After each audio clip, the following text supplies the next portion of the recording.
لله نحمده ونستعينه ونستغفره ونعوذ بالله من شرور أنفسنا ومن سيئات أعمالنا من يهده الله فلا مضل له ومن يضلل فلا هادي له وأشهد أن لا إله إلا الله وحده لا شريك له وأشهد أن محمدا عبده ورسوله أما بعد قال الله تعالى في كتابه الكريم أعوذ بالله من الشيطان الرجيم يا أيها الذين آمنوا اتقوا الله حق تقاته ولا تموتن إلا وأنتم مسلمون وقال يا أيها الذين آمنوا كتب عليكم الصيام كما كتب على الذين من قبلكم لعلكم تتقون وقال رسول الله صلى الله عليه وسلم كل أمتي يدخلون الجنة إلا من أبى من أطاعني دخل الجنة ومن عصاني فقد أبى.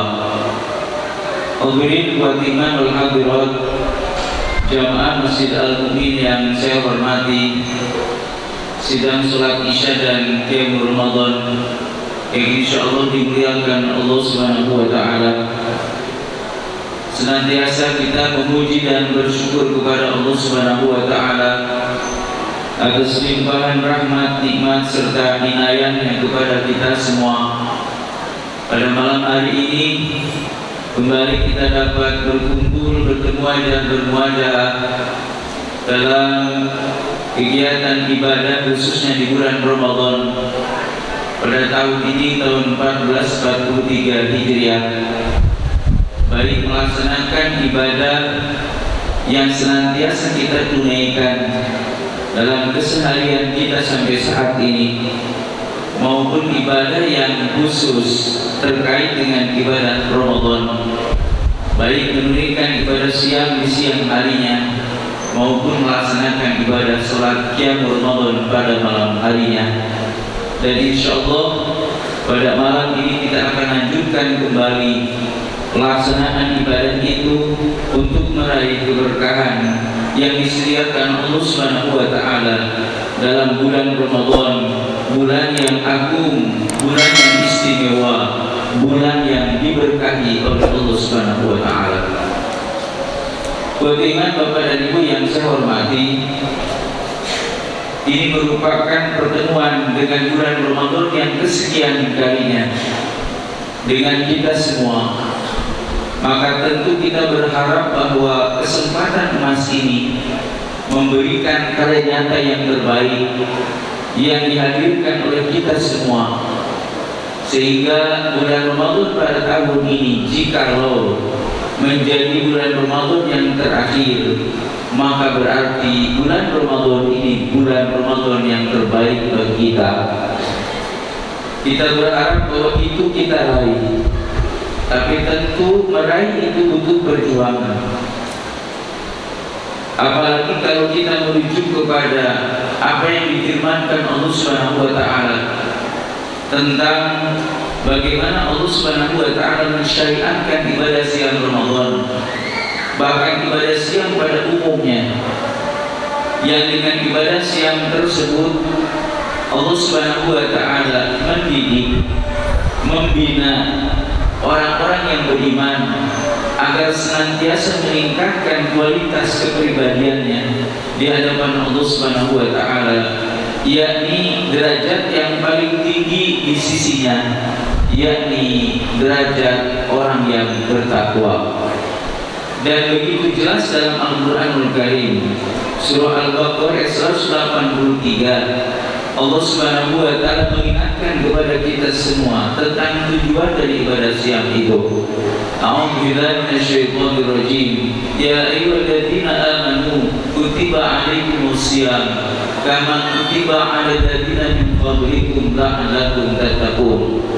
Wahai orang-orang yang beriman, telah difardukan, telah ditetapkan atas kalian ibadah siam, ibadah puasa, sebagaimana telah difardukan kepada orang-orang sebelum kalian agar kalian bertakwa.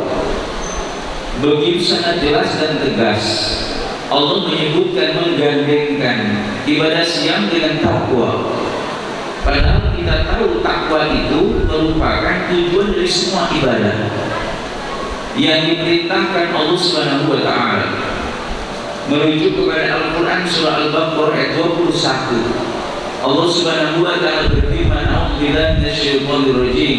Ya ayyuhan nasu ubudu rabbakumul ladzi khalaqakum wal ladzina min qablikum la'allakum tattaqun."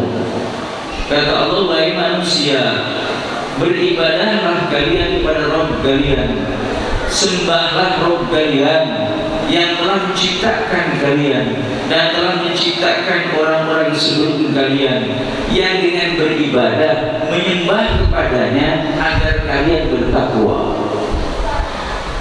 Di ayat yang tadi Allah menyebutkan tentang di antara ibadah, yakni ibadah siam, ibadah puasa. Lalu disebutkan tujuannya adalah agar kalian bertakwa dengan ibadah siam, dengan ibadah puasa itu. Sedangkan pada ayat yang kedua surah Al-Baqarah itu ayat 21, Allah menegaskan tentang ibadah secara keseluruhan. Tidak menyebut satu bagian dari ibadah, tapi semua ibadah yang diperintahkan Allah Subhanahu wa taala kepada kita.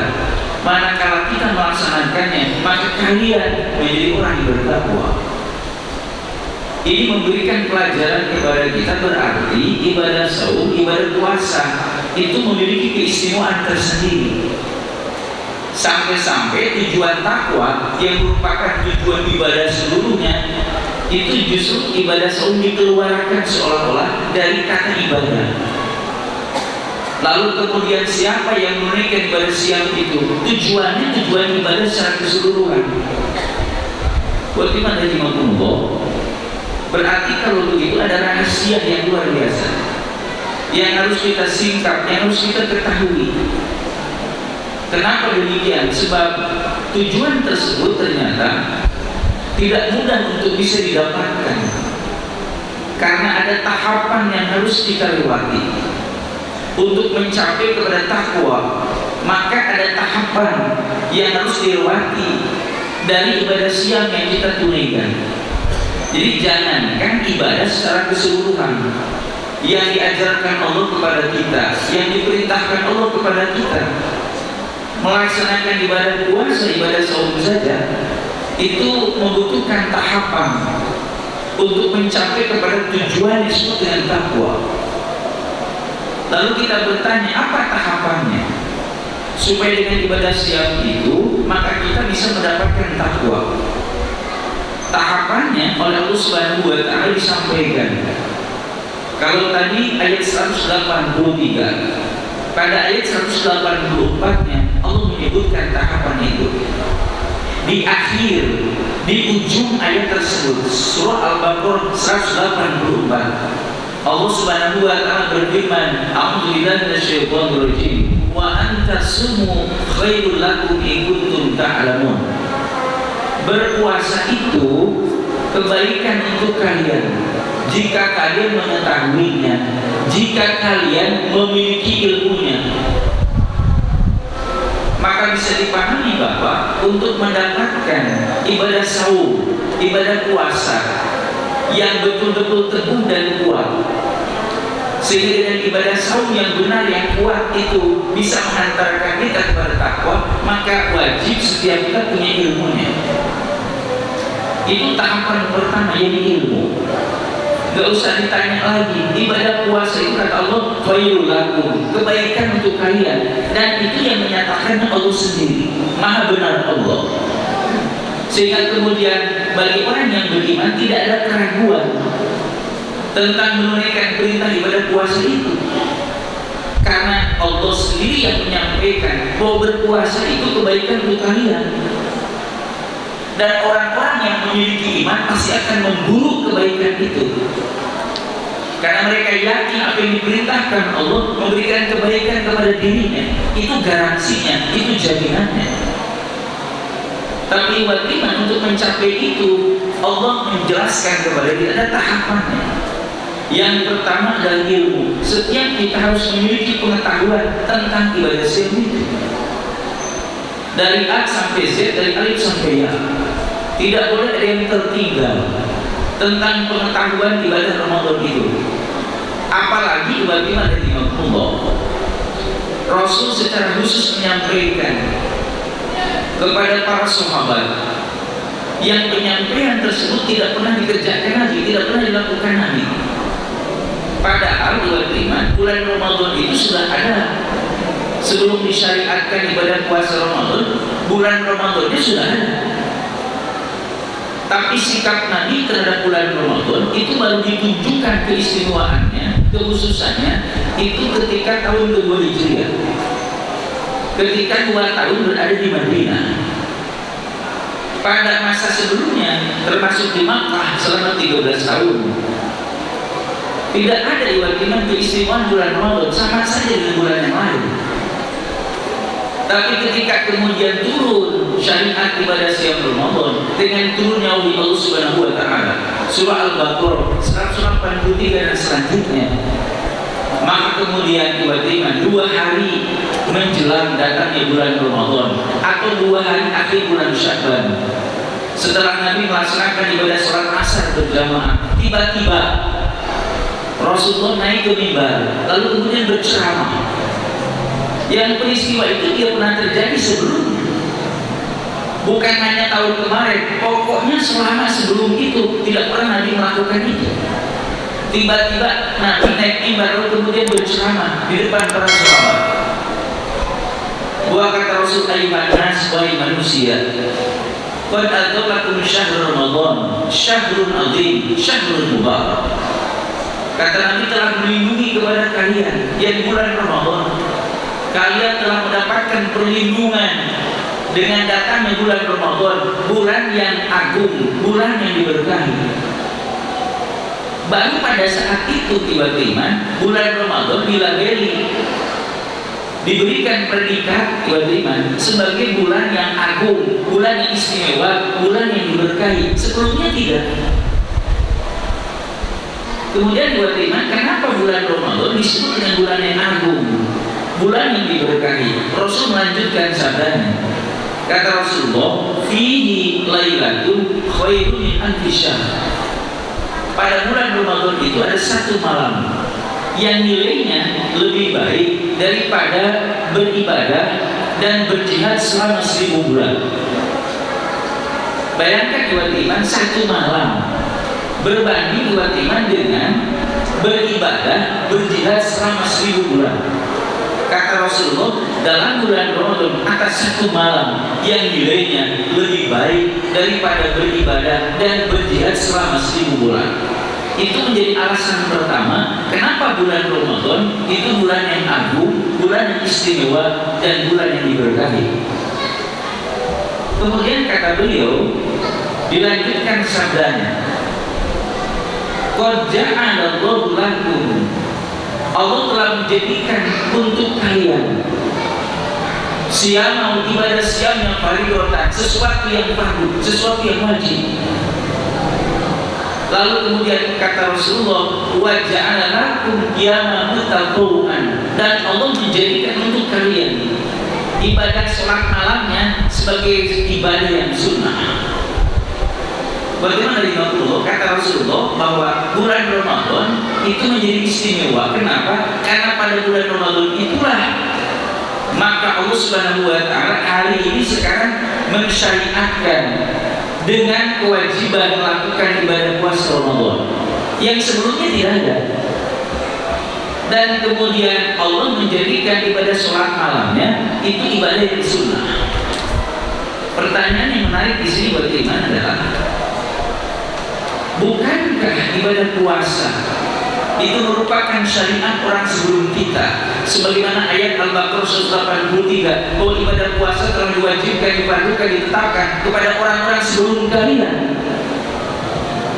Bukankah ibadah puasa ini tidak asing? Tapi kenapa kemudian disebutkan bahwa diwajibkan ibadah puasa pada bulan Ramadan? Padahal ibadah puasanya sudah dikenal sebelumnya. Bahkan ibadah iman sebelum disyariatkan ibadah siang Ramadan, ibadah puasa Ramadan, ada ibadah puasa yang sudah diwajibkan kepada Rasul, yakni ibadah puasa pada pertengahan bulan Qamariyah yang disebut dengan Ayyamul Bid 13, 14, 15, termasuk yang disebut dengan Saum Asyura, ibadah puasa pertanggal 10 Muharram, berdasarkan hadis riwayat Imam Bukhari, riwayat Imam Muslim dari sahabat Aisyah radhiyallahu anha, bahwasanya itu merupakan ibadah puasa yang wajib yang dikerjakan Nabi setiap tahun. Lalu kemudian ketika disyariatkan ibadah puasa Ramadan, maka kata Rasulullah, siapa yang mau tetap melakukan ibadah puasa sebelumnya itu, maka silakan. Kalaupun tidak apa-apa. Itu menunjukkan jadi perubahan hukum. Setelah disyariatkan ibadah puasa Ramadan, maka ibadah puasa yang wajib jadi puasa Ramadan, sedangkan puasa sebelumnya jadi sunnah. Itu menunjukkan berarti ada kekhasan, ada kekhususan dari ibadah puasa Ramadan, dan ternyata benar. Kalau kita lihat dari bagaimana petunjuk Allah dan Rasulnya tentang ibadah puasa Ramadan, itu punya aturan yang khas yang tidak dimiliki dengan puasa sunnah. Baik dari segi hukum, bagaimana konsekuensi dari hukumnya disebut dengan wajib, di mana ada orang yang dia tidak berpuasa 1 hari saja di bulan Ramadan, maka orang tersebut sudah melakukan dosa besar. Orang yang tidak mengerjakan ibadah puasa Ramadan 1 hari saja tanpa alasan yang dibenarkan agama, maka orang tersebut sudah melakukan dosa besar. Kata siapa? Rasul bersabda dalam hadis riwayat Imam Al-Bukhari. Kata beliau, "Man aqala yawman min Ramadan bi ghairi shatin wala marad." Siapa yang berbuka 1 hari saja di bulan Ramadan tanpa ada alasan keringanan menurut agama atau karena udzur seperti sakit, pokoknya orang tersebut baik-baik saja, tapi kemudian dia berani meninggalkan 1 hari saja melakukan ibadah puasa, dia berbuka 1 hari di bulan Ramadan, lam yakdihi saumudahri kulli walin soma, maka orang tersebut tidak bisa mengkodoknya, tidak bisa menggantinya dengan melakukan ibadah puasa 1 tahun, meskipun dia ngotot melakukannya, tidak akan diterima oleh Allah Subhanahu wa Ta'ala. Itu menunjukkan berarti ibadah puasa Ramadan tidak berbeda dengan ibadah sholat fardu. Dengan kefarduannya, maka itu menjadi pembuktian iman. Siapa yang kemudian dia tidak menjalankannya, berarti dia sudah memperlihatkan kerusakan imannya. Karena Allah menjadi tahuan kepada Allah Subhanahu wa Ta'ala. Itu kekhasan gitu. Belum lagi yang lain terkait dengan kaifiatnya iman. Karena waktu juga yang membatasi kita, tentu saja tidak cukup untuk dijelaskan. Tapi yang jelas paling tidak, kewajiban kita bahwa ketika kita berjumpa dengan Ramadan, kalau ingin mendapatkannya, maka wajib punya pengetahuannya. Karena ibadah-ibadah dan aturan di bulan Ramadan sangat khas, termasuk ibadah puasa. Yang kedua, bagaimana dimaksudkan? Yang namanya ibadah sholat malam juga sudah dikerjakan oleh Nabi sebelumnya. Sebelum ada syariat ibadah yang Ramadan, sholat tarawih, itu sudah ada perintah melakukan ibadah sholat malam. Pertanyaannya adalah, kalau ibadah sholat malam itu sudah dikenal sebelum datangnya bulan Ramadan, sebelum datangnya sholat yang Ramadan, sebelum datangnya tarawih, lalu apa fungsinya, apa faedahnya?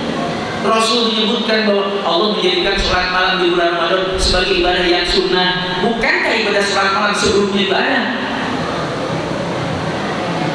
Kalau kita punya cara berpikir bahwa ibadah sholat tarawih sama dengan ibadah sholat malam pada umumnya, di sini ada kesalahan cara berpikir dan cara memahami. Itu menunjukkan justru qiyamul Ramadan, sholat tarawih, sholat malam yang khas, yang tidak sama, bukan berbeda, tidak sama dengan sholat malam di luar bulan Ramadan. Dan kalau ibadah iman, lacak ibadah iman, dilihat dari bagaimana Rasul memberi tuntunan, itu khas sekali, tidak sama dengan ibadah sholat malam pada umumnya. Bagaimana dari Imam? Karena itu maka ketika sahabat Aisyah radhiyallahu istri Nabi, yang kata Ibnu Abbas, seorang sahabat ibadah iman yang masih saudaranya Rasulullah, sepupu dengan beliau, itu mengatakan kepada orang, inginkah aku tunjukkan kepada kalian manusia di bumi ini yang paling tahu tentang sholat malam Nabi. Kata Ibnu Abbas, kalau kalian ingin tahu tentang sholat malam Nabi, ada manusia yang paling tahu tentang itu di bumi ini. Siapa? Kata beliau, datanglah kepada Aisyah dan tanyakan kepadanya tentang sholat malam Nabi, karena dia orang yang paling tahu tentang sholat malam di bumi ini. Nah, Aisyah radhiyallahu anha itu menjelaskan ketika ditanya oleh orang bernama Abu Salamah bin Abdurrahman bagaimana melakukan sholat qiyamul Ramadan, sholat tarawih. Kata orang tersebut, kaifa kanat sholatu Rasul sallallahu alaihi Ramadan, bagaimana kaifiyah tata cara sholat Nabi di bulan Ramadan yang disebut dengan sholat qiyamul Ramadan. Apa jawaban Aisyah ibn Kata Aisyah bahwa makana Rasulullah yazidu fi Ramadan wala fi ghairi ahdi asyara. Rasulullah melakukan sholat malam baik di bulan Ramadan yang disebut sholat qiyamul Ramadan atau di luar bulan Ramadan yang disebut sholat tahajud, qiyamul lail, sholat duha, sholat witir. Nabi melakukan sholat malam itu tidak lebih dari 11 rakaat. Adapun untuk sholat qiyamul Ramadan seperti yang ditanyakan, kata Aisyah, Rasul melakukannya yusholli arba'an, summa yusholli arba'an, summa yusholli salatan. Nabi melakukan 4 rakaat, kemudian 4 rakaat, kemudian 3 rakaat, 4 jumlahnya 11. Itu menunjukkan bahwa sholat tarawih itu adegannya khas.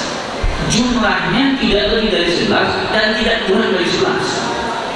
Dan caranya yang 11 itu kata Aisyah 4 rakaat salam, 4 rakaat salam, 3 rakaat salam. Pertanyaannya adalah jika ibu dan bapak ditanya oleh orang kemana jalan menuju Masjid Al-Mu'min, orang tersebut nanya jalan menuju jalan Masjid Al-Mu'min, ditakdirkan ada 4 jalan dari semua arah mata angin yang pokok, utara, selatan, barat, timur. Kira-kira bapak ibu mau jawab bagaimana? Saya yakin bapak ibu akan menjelaskan begini, jalan menuju Al-Mu'min bisa ke sini, bisa ke sana, bisa ke sana, bisa ke sana. Kenapa jawabannya sampai begitu? Karena jalannya banyak. Tapi ditakdirkan jalan ke Al-Mu'min cuma satu.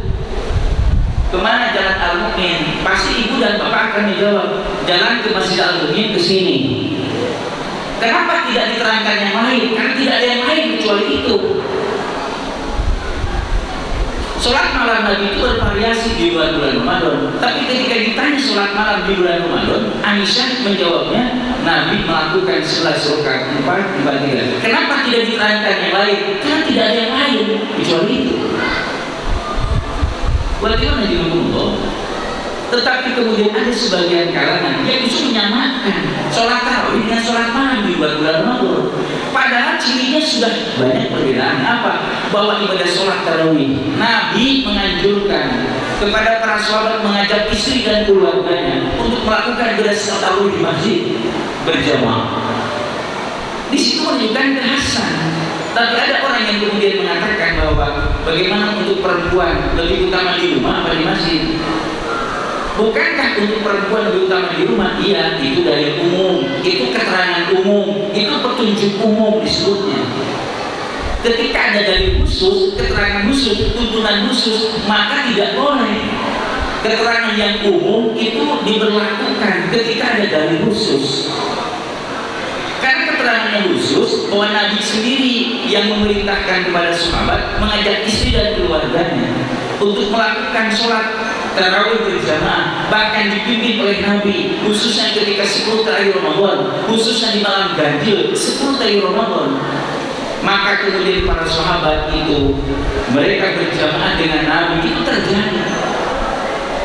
Ramadan ketemu Nabi 9 kali dari tahun ke-2 sampai tahun ke-10. Berarti bagaimana 9 kali Nabi ketemu dengan Ramadan. Ditakdirkan setiap malam ganjil 5 malam, dikalikan 9 berarti 45 malam. Para sahabat iman sholat berjamaah selama hayat bersama Nabi, sholat tarawih berjamaah dipimpin diimami oleh Nabi. Hadisnya sahih Imam Ahmad, tapi hadis itu jangan disampaikan kepada ustaz, sehingga mindset pikiran orang bahwa sholat yang Ramadan itu tidak ada contoh berjamaah. Masih ada yang berkata begitu. Padahal bagaimana hadisnya jelas bahwa Nabi terutama ketika iktikaf 10 kali Ramadan pada malam-malam ganjil, Nabi mengumumkan nanti malam-malam ganjil ajak istri kalian dan anak-anak kalian, keluarga kalian untuk melakukan sholat tarawih dipimpin oleh Rasul. Bagaimana dari Imam? Itu kekhasan sholat malam di luar bulan Ramadan, tidak ada ceritanya berjamaah. Sholat tahajud, sholat qiyamul lail tidak ada keterangannya Rasul mencontohkan berjamaah. Tapi kalau sholat tarawih diutamakan berjamaah. Bahkan pernah suatu ketika sahabat ikut sholat malam Nabi di luar bulan Ramadan. Maksudnya ibadah sholat tahajud, sholat lail. Mereka ikut berjamaah Nabi, oleh Nabi diusir. Kata Rasulullah, lakukan ibadah sekemampuan kalian. Rasul bersabda, sesungguhnya seutama-utama sholat bagi laki-laki ada di rumahnya kecuali yang wajib. Maka kemudian Rasul mengusir mereka untuk melakukan sholat tahajudnya di rumah masing-masing. Itu menunjukkan ada kekhasan. Tapi masalahnya pengetahuan kita tentang itu mungkin harus dievaluasi kembali. Bagaimana Imam Bukhari termasuk ketika malam Lailatul Qadar? Bagaimana meraih Lailatul Qadar itu? Bagaimana kemudian kita mendapatkan semua keberkahan itu kalau tanpa ilmu? Maka mesti dan sebuah kemestian untuk mendapatkan ibadah siang yang benar sampai kepada takwa, wajib setiap kita punya pengetahuan yang benar. Siapa yang mumpuni dengan keilmuannya, maka insya Allah dia akan diantarkan kepada ibadah yang benar sesuai dengan tuntunan Rasulullah SAW yang sampai hari ini terjadi perubahan. Banyak sekali masjid-masjid yang berubah seperti ini. Alhamdulillah Masjid Al-Mu'min itu masih istiqomah menghidupkan sunnah Rasulullah melaksanakan ibadah sholat qiyamul Ramadan seperti apa yang dilaksanakan Rasul dijelaskan oleh sahabat Aisyah radhiyallahu. Mudah-mudahan ini menjadi tanda bahwa sesungguhnya kita semua bukannya merindukan mendapatkan keberkahan Ramadan yang tentu saja keberkahan luar biasa, tapi ada kerinduan bertemu, berjumpa dengan uswatun hasanah Nabi Muhammad Rasulullah sallallahu alaihi wasallam. Bagaimana caranya? Kata Nabi, man ahya sunnati faqad ahabbani wa man ahabbani kana ma'i fil jannah. Siapa yang menghidupkan sunnahku, ajaranku, maka dia berarti orang yang mencintai aku, dan siapa yang mencintai aku, maka dia bersamaku di surga. Karena itu maka jika ingin mendapatkan semua kebaikan itu termasuk bersama Rasul di surga, maka lakukan ibadah Ramadan sesuai dengan tuntunan Rasulullah sallallahu alaihi wasallam. Selamat berjuang untuk mewujudkannya. Mudah-mudahan Allah Subhanahu wa taala memberikan kemudahan kepada kita semua untuk menapakinya, mendapatkan keberkahan Ramadan yang luar biasa, diampunkan dosa-dosa kita yang telah silap. Karena itu pokok dari semua keberkahan Ramadan, yaitu penghapusan dosa.